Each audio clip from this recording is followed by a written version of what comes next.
என் தலைவி வந்துட்டாடா அப்படிங்கிற மாதிரி தான் இருக்கு. ஏன்னா இப்போதைக்கு அனாடி ஆர்மஸ் நம்ம எம்சியூல ஜீன் கிரேவா வரப்போறாங்க அப்படிங்கிற மாதிரி சொல்றாங்க. அதாவது டூம்ஸ்டேக்கு அப்புறம் வரப்போற எக்ஸ்மேன் மூவில ஜீன் கிரேவா நம்ம அனாடி ஆர்மஸ் தான் வரப்போறாங்களாம்.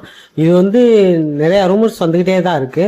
இப்போ வரைக்கும் கன்ஃபார்மா கேஸ்ட் ஆயிட்டாங்க அப்படிங்கிற ரூமர் எங்கேயுமே வரல. பட் ஒரு சிலர் பேச்சுவார்த்தை நடந்துகிட்டு இருக்கு அப்படிங்கிற மாதிரி சொல்றாங்க. ஒரு சிலர் டூம்ஸ்டே மூவில நேரடியாக இன்வால்வ் ஆயிடுவாங்க, அதனாலே இப்போதைக்கு அவங்கள பற்றி எந்த இன்ஃபர்மேஷனும் வெளியே விடாமல் இருக்காங்க அப்படிங்கிற மாதிரி சொல்கிறாங்க.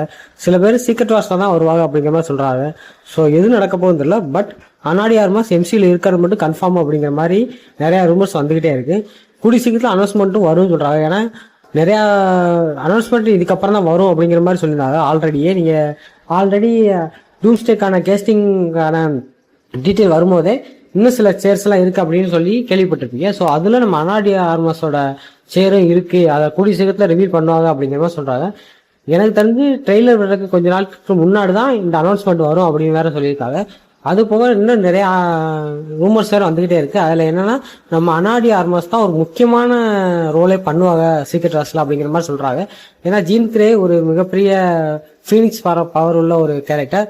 ஸோ அவங்களதான் சீக்ரெட் வார்ஸ்ல ஒரு முக்கியமான ரோல் பண்ண வச்சு அவங்களுக்கான ஓவர் பவரோட வெளியே காட்டுவாங்க அப்படிங்கிற மாதிரி வேற சொல்லிட்டு இருக்காங்க. ஸோ என்னை பொறுத்த வரைக்கும் நான் ரொம்ப லைக் பண்ண ஒரு ஆக்டர்னா அது நம்ம அனாடி ஆர்மஸ் தான். ஸோ அவங்களோட ஃபேனாவே நான் நிறைய படங்கள் பார்த்துருக்கேன். ஸோ எனக்கு தெரிஞ்சு அவங்க எம்சியூக்குள்ள வர்றது ரொம்ப ரொம்ப சூப்பரான விஷயம் தான். ஸோ அவங்களுக்காண்டியே நான் சீக்ரெட் வார்ஸ்லாம் வந்தாங்கன்னா கண்டிப்பா ஒரு 2 times 3 times தான் அந்த படத்தை போய் தேட்டர்ல பார்ப்பேன். ஸோ யாரெல்லாம் அனாடி ஆர்மஸ் ஜீன் கிரே வந்தா நல்லா இருக்கும் அப்படிங்கிற நினைக்கிறீங்களோ உங்களோட தாட்சை கீழே கமெண்ட் பண்ணிட்டு போங்க. நம்ம அடுத்தடுத்த வீடியோ பார்க்கலாம். பாய்.